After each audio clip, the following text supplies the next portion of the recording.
Guys, what you have witnessed in this room tonight is exactly why the goof has got to go. I don't know, you guys probably don't realize it, but all night long, we've had one after another coming in here trying to cause trouble. And we even had a person who claimed he was him trying to cause trouble. And I'm not even going to say his name because he's not worth it. Because I don't talk about frauds and fakes in my room. I talk about Elvis Presley. Okay? And that's all he is. He's a fraud and a fake. He knows it. I know it. Even Bob Dole knows it. And he's not even around no more. Okay? So, I've had enough of you guys. It doesn't matter. You guys can come in here. You can do all you want to do. But tonight just proves what I've been saying all along. He attacks this room. He has his people attack this room. He does it over and over and over. He's jealous of me. He's jealous of this room. Why? I don't know. Maybe it's because I'm an Elvis fan. Maybe it's because I honor Elvis. And he wishes he was Elvis, but he's not. He is an ass clown. He knows it. I know it. Everybody else knows it. That's what he is. Okay? And that's why she got offended when I said it. And you've seen how she turned on me once I said it. She called me at. She said, "No, you are an ass clown." Because that's baby girl, guys. Baby girl is in the room. Just so you know. But I don't care. Everybody's welcome in my room. Every single person is welcome in my room. I don't care who they are. I don't care what they believe. They're welcome in my room. You want to know why? Because Elvis welcomed everybody.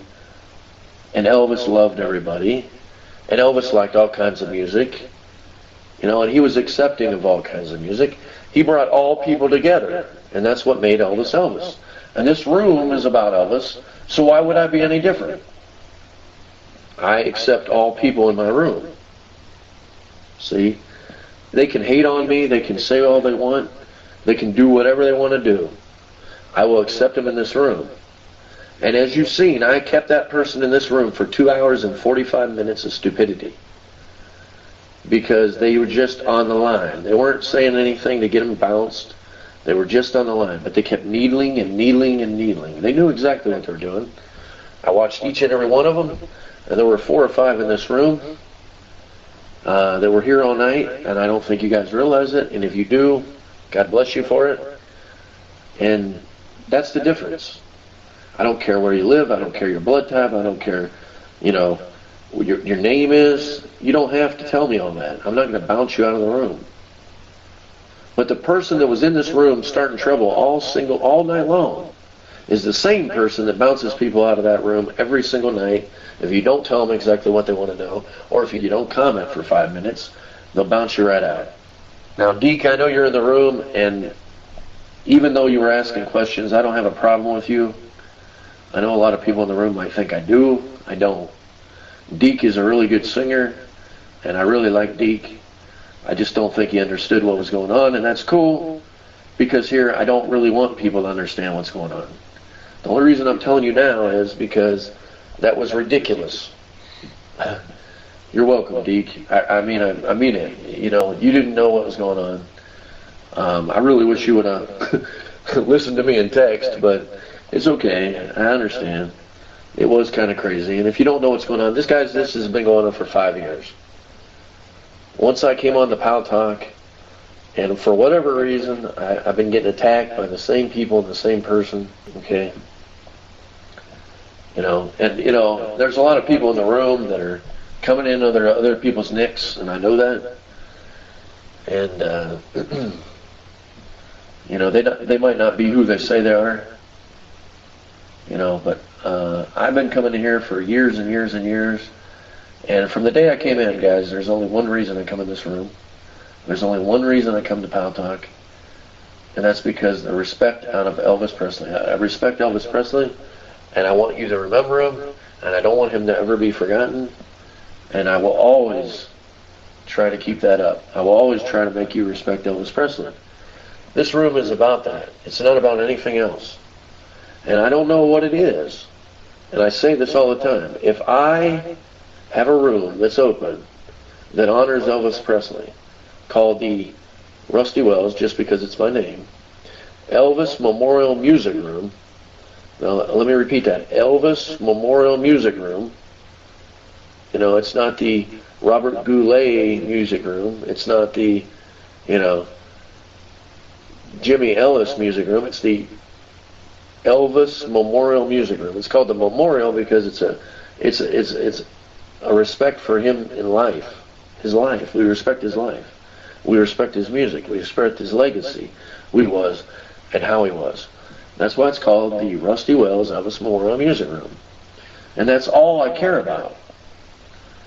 Okay, is that. But I find it funny that since I came onto the scene, I've been attacked. Now, you guys don't know that. Most of you guys in here think that this is a drama-free room every single night, and nothing goes on except music and people being happy and playing music and singing music. That's because I keep it from you. But I am relentlessly attacked in PM. I am relentlessly attacked on video. I am relentlessly attacked on YouTube, Pal Talk, and other places. I just keep it out of the room. Every single day. Every single day I do that. But lately, they've taken it upon themselves, since I came out and I spoke against them in the last month or so. I've had enough. Elvis is not going to tolerate this, nor am I. I'm not going to allow them to desecrate the memory and the name and the legacy of Elvis Presley. It ain't going to happen. It wasn't going to happen then, and it sure ain't going to happen now. Okay? They got a problem with that because, see, they're jealous of Elvis Presley. They are not Elvis fans, because if you were, let me ask you a question. And I'm not going to say the name of the person I'm speaking of, because you all know who I'm speaking of. A lot of people on Pal Talk think this man is Elvis Presley. Okay? He's not. He's exactly what I called him earlier. He's an ass clown. Okay? And if there's a red hat in the room right now, I don't care, because it's a fact. It's a fact of the matter. It's the truth. And if you really want to go after who's at fault, you need to go in that room when they open. Okay? Do your job. Okay? All right, but the point of the matter is, he claims he's Elvis. People think he's Elvis. He's not. And if you didn't realize tonight when that person played the music, they played one Elvis song, and they played one of his songs, and it was so different, it was so not even close to the first one, or the second one, whichever way he did it, it wasn't even funny. Okay? You know, but they claim he's Elvis. Okay, let me ask you a question. If you were Elvis Presley, let's just say for argument's sake, you're Elvis. You're on Pal Talk. Why in God's name would you come on Pal Talk? But if you were, and you did, you know, for whatever reason, like you got nothing better to do, but if you did, let's just, for argument's sake, you did. Okay, you're here, you're Elvis, you're on Pal Talk, and you're singing. And then you got another guy that's named Rustywells, who has the Rustywells Elvis Memorial Music Room, and each and every night he opens, he dedicates his room to Elvis Presley. And the man knows as much or more about Elvis than anybody you'll ever speak of. And there's a reason for that, but I don't need to talk about that right now. But the fact of the matter is I do. And I love Elvis. Okay, why would you, if you were the person who's supposed to be Elvis, attack Rustywells? Why would you? Okay, if I'm Rustywells, and let's just say I leave for 3 years, guys. I want you guys to think about this. Okay, I'm Rustywells. It's 2013. I want to take a hiatus. I want to get out of here. I leave till the year 2016. And I come back. And I come on to on the Pal Talk, and I go, I'm Rustywells. And there's the Rustywells Elvis, or there's the Rustywells Memorial Music Room. Excuse me. The Rustywells Memorial Music Room. And it's dedicated to Rustywells. Why anybody would do that, I don't know, but let's say they do. and every single night they play nothing but Rustywells music because they want to make people ears hurt or something. I don't know why they do it, but they do it, you know. So they got the Rustywells Memorial Music Room. They think I died or something, but I'm back. You know, I'm here, I'm singing, you know, and people are like, I'm Rusty Wells. And the guy in the music, Rusty Wells, you fool. I know you ain't him. I knew Rusty Wells, you ain't him. Well, let me ask you a question. If I had a guy who had a room dedicated to me, Rusty Wells, do you think for a second, no matter how he talked to me, no matter how much he said, you're not Rusty Wells, you're a fake, you're a fraud, whatever, do you think I would attack his room? Because let's face it, every single night he's open, he's respecting me. Every single night he's open, he's playing homage to me. Every single night he's open, it's all about me. I mean, I would sit back and go, I got to give this guy a free ride. He doesn't understand it's me that he's disrespecting, but he's actually respecting me by having the room open. So, if that person they think is Elvis, and I am every night opening my room respecting Elvis, why would he come in here and have his people come in here and attack this room every single night, and attack me on YouTube, and attack me on whatever social media network he can? That proves the point. You know, he disrespects the president. I don't care if you like the president. I don't care if you don't like the president. Elvis Presley never disrespected the president. He respected the president. He respected his elders. Okay? Elvis Presley never told you if he was a Republican or he was a Democrat. So he certainly wouldn't be talking about political views. Okay? Elvis Presley never talked about conspiracy theories. Sure, he was a religious guy, but he kept it to himself. It was a private thing. He didn't go out speaking his mind about all this goofy stuff. Whether it was true or not true, it didn't matter. He was an entertainer. Elvis would have told you, I'm an entertainer and what I believe doesn't matter. I'm just here to entertain you. And one last thing. Elvis never would have said a racial slur or a racial comment or called a guy boy on Pal Talk. Okay? Elvis wasn't racist. Okay? I want guys to wake up. I want everybody to wake up. I want you to realize what you got. Okay? He needs to go away. He's a fake. He's a fraud. He disrespects Elvis. As a matter of fact, he disrespects every one of you that believes in Elvis, that loves Elvis. Because let me this way. If for any reason I found out that goof was Elvis, the next day this would be called the Rustywells Music Room. Because I'd have no respect for him. So that's how sure I am that he's not him. There is 0% chance he's him. 0% chance. There's a better chance that I'm Bigfoot than there is that he's Elvis. Or maybe I'm the Loch Ness Monster because I like water. There's a better chance I'm the Loch Ness Monster than he's Elvis. I guarantee it. Matter of fact, I'll put an open bet out there. $1,000 says he's not Elvis. $1,000. $1,000 he's not Elvis. Okay? He wants my money? Prove it, punk. Because you ain't him. Okay? I got $1,000 says you ain't. You can say what you want. You can deceive who you want. But you know what? I'm tired of you deceiving Elvis fans. You know how many Elvis fans I got ripping me on Pal Talk, ripping me on YouTube because I don't like that fool. I don't hate him. I just don't like him.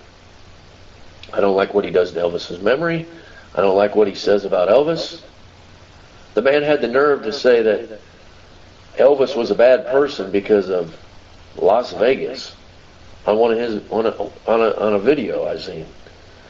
He was saying that Elvis should be ashamed that he made Sin City what it was. Elvis didn't make Sin City, guys.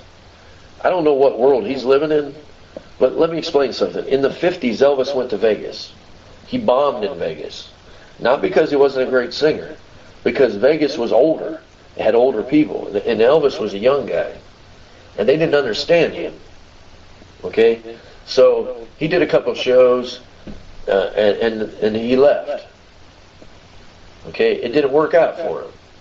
But in 1969, when he was a middle-aged guy, you know, in his 30s, I don't know if you call that middle age, but he was, you know, a little older, more mature. His fans had grown up with him, and they were older and more mature, and Vegas was their town now. He took the town on and blew it up.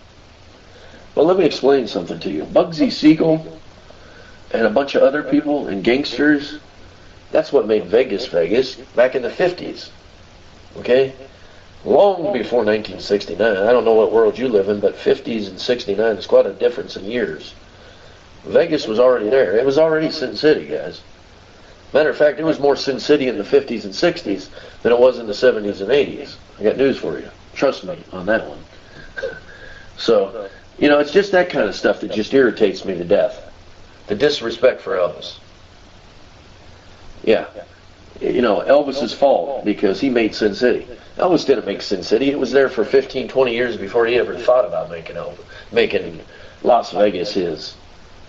And certainly he took it over. He sold out almost every single show, if not every single show he ever played. He played to more people than anybody in the time that he was in Vegas. So certainly he did own Vegas at the time he was there. But I don't know about you, but there were other people in Vegas too at the time. Sinatra, Sammy Davis Jr., and a couple other people in the Rat Pack that might have had something to say with that. Okay, it wasn't just about Elvis only. Elvis hung out with those people too. Elvis was the man. Elvis made Vegas in the 70s, but he didn't make it Sin City.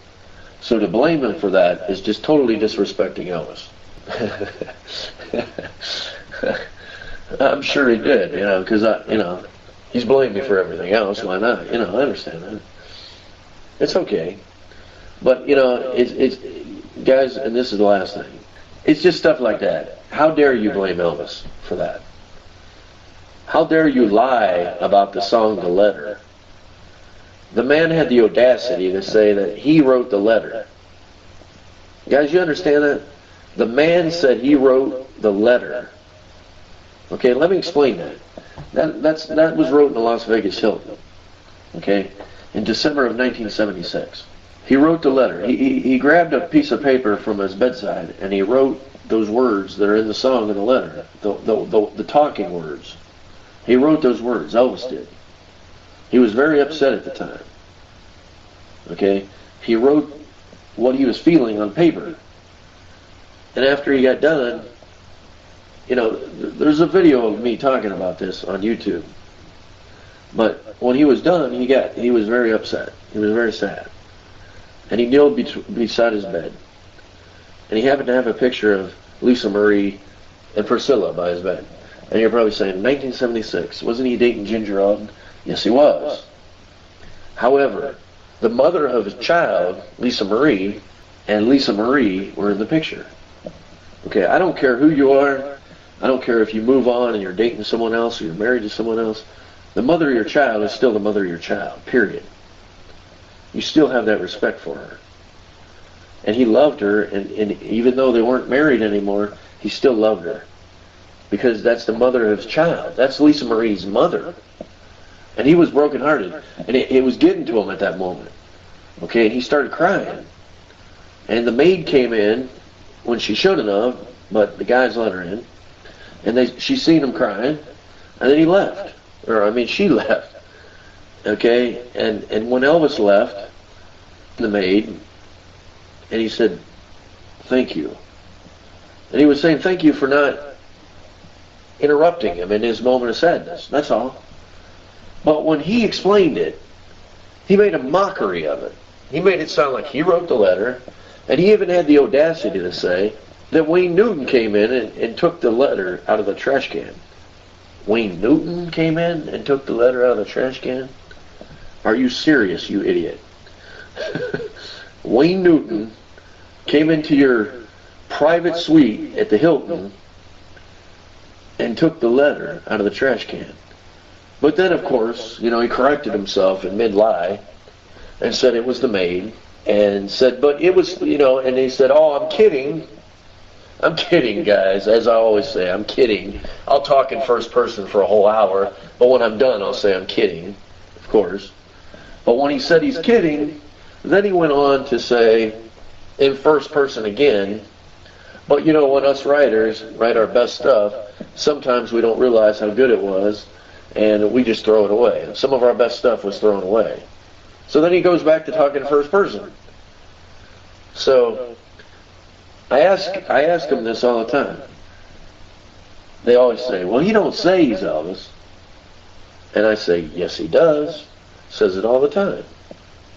That's like me going, guys, you know, when I drove up to Graceland in my Stutz Blackhawk, which was the first one ever issued in the United States, and I pulled up to the doors and I let Ginger Alden out, and we went up into the room and outside, and I went past the, the 15-foot couch on the right, and I went into the room with the piano, and I started playing. I played How Great They Are, and I started singing. A couple people came around, the boys were there, sitting down at the couch, listening to me sing. Oh, I'm just kidding, I'm not Elvis. Just kidding, guys, just kidding. Just want to let you know, I'm not Elvis. And then I went into the kitchen, and there she was, making me a peanut butter and banana sandwich.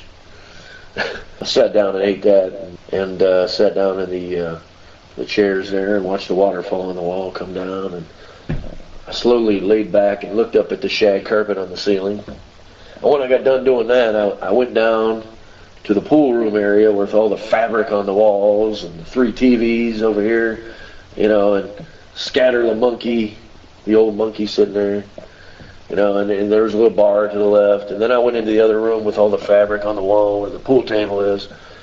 And then I did a trick shot and I cut the pool table by accident. A big cut in the pool table.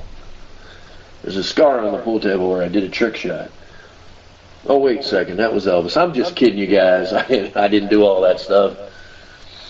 I didn't do that. I'm just kidding, Don't take it serious, man. I'm just joking, man.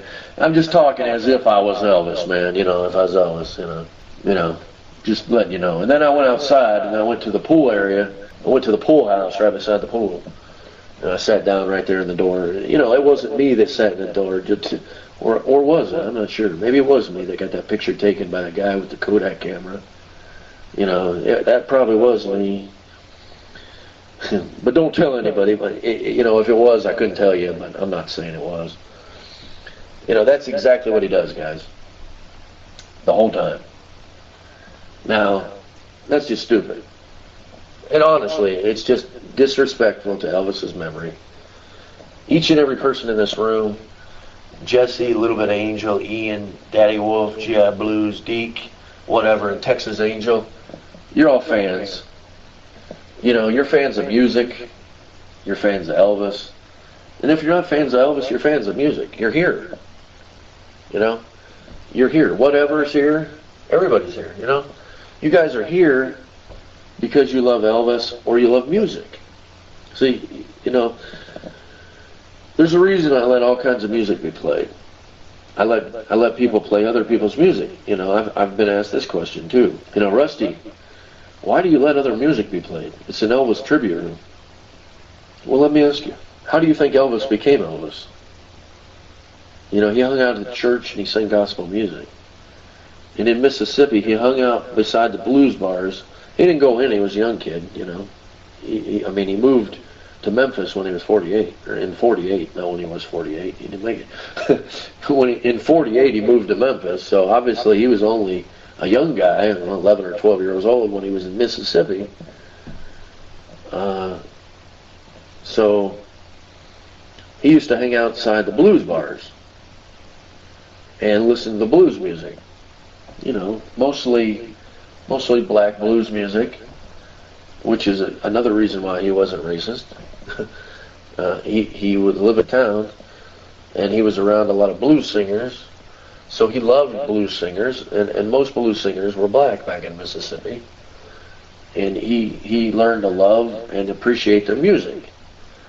And then he went to Memphis, and he moved to Memphis in 48, and there was all kinds of music there. There was blues, there was country, they had some rock and roll, but it wasn't called rock and roll yet. It was a mixture of all the music. And then there's Elvis, who's a good-looking kid, you know, who's got the moves. You know, he's been around the ethnic side of it. He's got these moves. So you take the good-looking kid with the moves, who knows how to sing gospel, he knows how to sing rhythm, he knows how to sing blues, country, he knows how to sing rockabilly. You put it together, and that's what makes Elvis Elvis. And that's why in this room I allow all kinds of music. It would be disrespectful to Elvis's memory if I said, you got to play Elvis only. I got news for you. Elvis liked a lot of singers. Matter of fact, Elvis had a very large collection of music. And he would listen to that music all the time because it was his influence. It's what he liked to do. I mean, he loved Roy Orbison songs. He liked Tom Jones. He liked a lot of, he liked the Beatles. He liked the Byrds, He liked Clapton. I mean, he liked a lot of music. I mean, he liked some music just because of the guitar. He liked some music just because of the singer. He liked some music just because of the drummer. I don't know if you guys realize this, but he met J.D. long before he put him in the band. He met, he got Ronnie Tutt because he liked the way he played the drums. He got Jerry Schiff because he liked the way he played the guitar. He got all of his people because he liked them. He handpicked them. And a lot of them were in his past. A lot of them were people that were influences of him. J.D. Sumner used to let him sneak in to his shows. He knew him long before he was Elvis. There was a lot of people that he knew long before he made it. So that's about it, guys. I just wanted to say that all that stuff, and it goes from one point to another. But the bottom line is, this room is here for one reason and one reason only. I love each and every one of you. I honestly do. And I promise you, I will never, ever ask your personal information. I will never bounce you for not telling me that stuff. It's none of my business. And if you ever are asked that by any room owner, you tell them it's none of your business. Okay? Don't ever let anybody make you feel guilty for what you believe in. Okay? Don't ever let anybody tell you you're wrong for your own opinion. It's an opinion. That's all it is. We're here for Elvis Presley. We're here to honor him. We're here to tell him. We're here to listen to his music. And we're here to tell any and everybody, we honestly like you here, and we always want you to be here. So guys, just remember that. Please come back to my room each and every night. Enjoy yourselves. It's a no-drama room. I will do my best to keep the drama out of the room. Unfortunately, sometimes there's a lot of people who just are jealous of people having a good time and people respecting Elvis and having, listening to good music and good people. And like I said before when I started, why would anybody who claims to be Elvis or people who claim he's Elvis ever attack in good faith an Elvis tribute room? And the answer is they wouldn't. And if they do, that's all you need to know. That's all you need to know, guys. God bless you all.